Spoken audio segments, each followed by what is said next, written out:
Covid virus کی وجہ سے لاک ڈاؤن چل رہا ہے، مارچ میں شروع ہوا، اب لاک ڈاؤن چل رہا ہے۔ تلنگانہ میں 29 مئی تک لاک ڈاؤن رہنے والا ہے۔ میں شروع دن سے کہہ رہا ہوں، میں نے اس پر آرٹیکل بھی لکھا، قانون دانوں سے مشورہ کر کے، کہ یہ لاک ڈاؤن انکانسٹیٹیوشنل ہے۔ آپ national disaster management act, epidemic act کے تحت گورنمنٹ آف انڈیا پورے ملک میں لاک ڈاؤن نہیں ڈال سکتی۔ یہ فیڈرلزم کے خلاف ہے، یہ اسٹیٹ سبجیکٹ ہے۔ مجھے نہیں معلوم کہ اسٹیٹ گورنمنٹس خاموش کیوں ہیں۔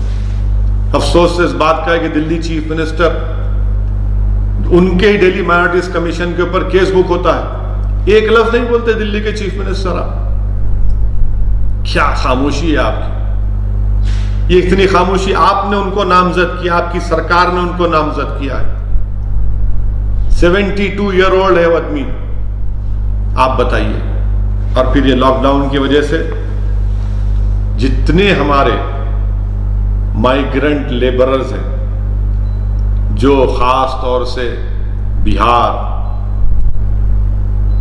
بنگال، یو پی، جھارکھنڈ سے ہمارے دیش کے مختلف بڑے بڑے شہروں میں گئے، یہی غریب لوگ ہیں جنہوں نے ہمارے نئے بھارت کو بنانے میں اپنا رول ادا کر رہے ہیں۔ افسوس ہوتا ہے کہ سی ایم آئی کی رپورٹ یہ بتاتی ہے کہ لاک ڈاؤن کی انپلانڈ انکانسٹیٹیوشنل لاک ڈاؤن کی وجہ سے 12 کروڑ نوکریاں چلی گئی، جس میں سے 4 کروڑ تو صرف یہ مائیگرنٹ لیبررز ہیں۔ ان کی کیفیت دیکھیے۔ اورنگ آباد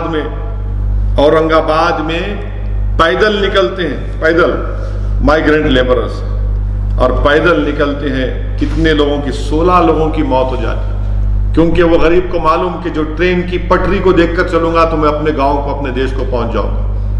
اس کو نیشنل ہائی وے سے مطلب نہیں ہے، وہ صرف ٹرین کی پٹری کو، ٹریک کو دیکھ کر سمجھتا ہے کہ مجھے اس طرف جانا ہے۔ تھک گئے تھے وہ لوگ، کسی نے کہا کہ وہ بے ہوش ہو کر گر گئے تھے۔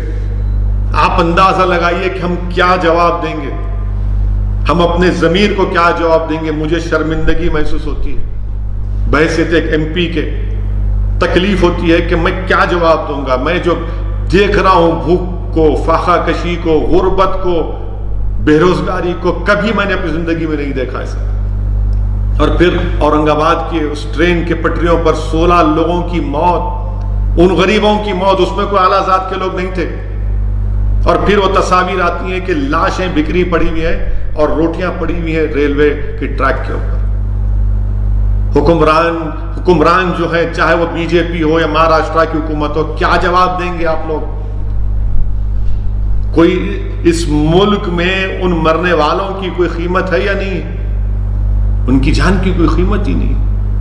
صرف ایک بیان آ گیا وزیر اعظم کا اور ریلوے منسٹر کا کہ افسوس ہوا، مگر جن کے گھر پر یہ لاشیں گئی ہوں گی یا جن کو خبر ملی ہوگی کہ جس عورت کو معلوم ہوا ہوگا کہ میرا پتی مر گیا، جو بیٹا یتیم ہوا ہوگا، جس کی ماں کی کوکھ اجڑ گئی ہوگی، کیا جواب دیں گے ان کو؟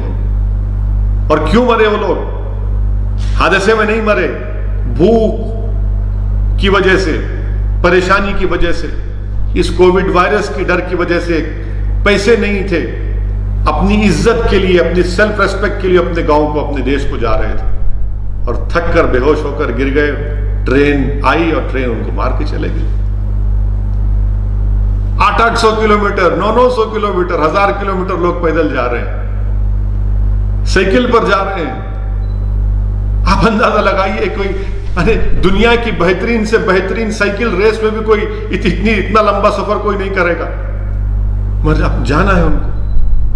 اتنے لوگ بھوکے ہیں، یہ سرکار کچھ نہیں کر رہی۔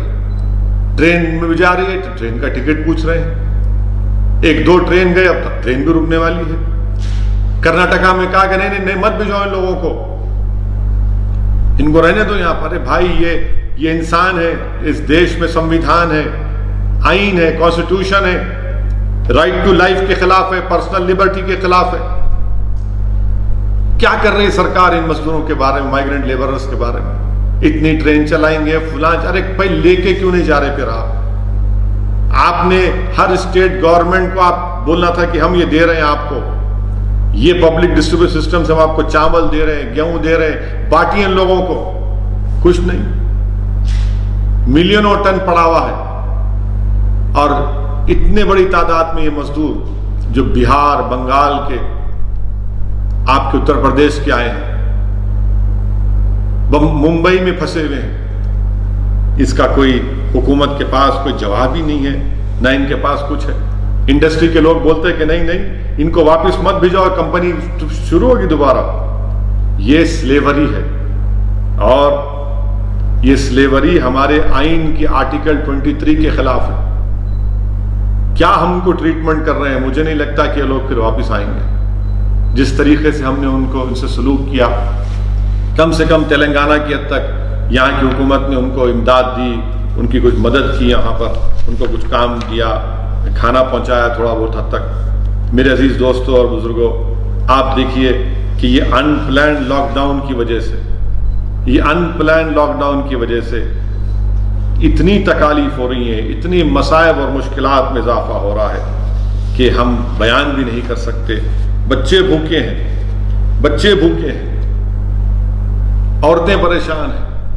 रोज कोई ना कोई मीडिया में, जो आज भी जो मीडिया में ऐसे लोग जिंदा हैं अभी, जो हकीकत को बयान कर रहे हैं। मीडिया के चैनलों पर 70% मोदी का अप्रूवल रेट दिखाते हैं।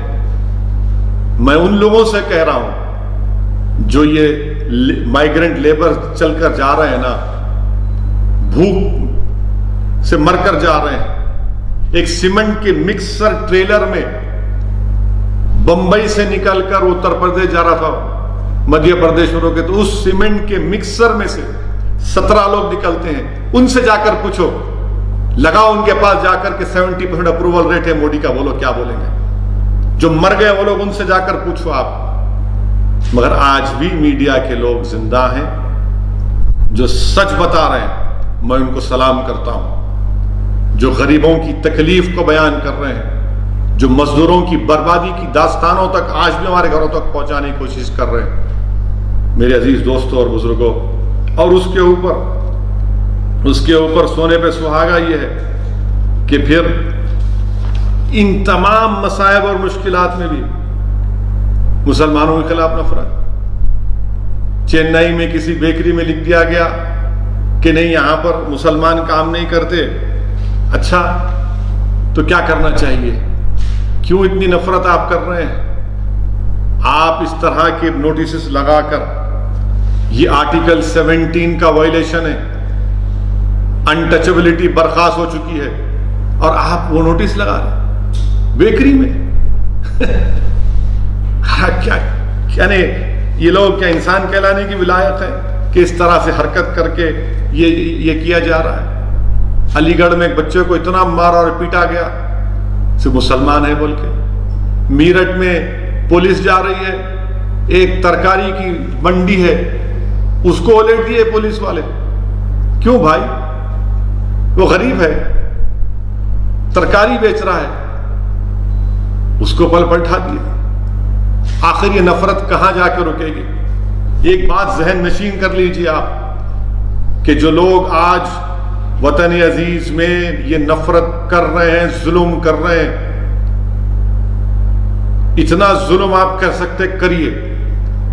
हम भी देखना चाह रहे हैं और दुनिया देख रही है आपकी हैवानियत को, दुनिया देख रही है कि आपके जुल्म को दुनिया देख रही है, हम भी देख रहे हैं। मगर याद रखिए, तारीख कभी आपको माफ नहीं करेगी। आप माइग्रेंट लेबरर्स को, जो 16 लोग मर गए, उनकी जबानों को तो आप खामोश कर दिए। आप मार मार कर मुसलमानों पर जुल्म करके उनको खामोश तो कर सकते हैं, मगर याद रखिए तारीख कभी माफ नहीं करेगी आपको। तारीख कभी माफ नहीं करेगी, हम इसको याद रखेंगे। हम इंसान हैं, हमारे सीनों में धड़कता हुआ दिल है, हम इसको याद रखेंगे। हम अपनी नस्लों को बताएंगे कि कैसा इस वक्त जुल्म हुआ था, कैसी नफरत पैदा की गई थी। कैसा एक बीमारी को एक मजहब से जोड़ दिया गया,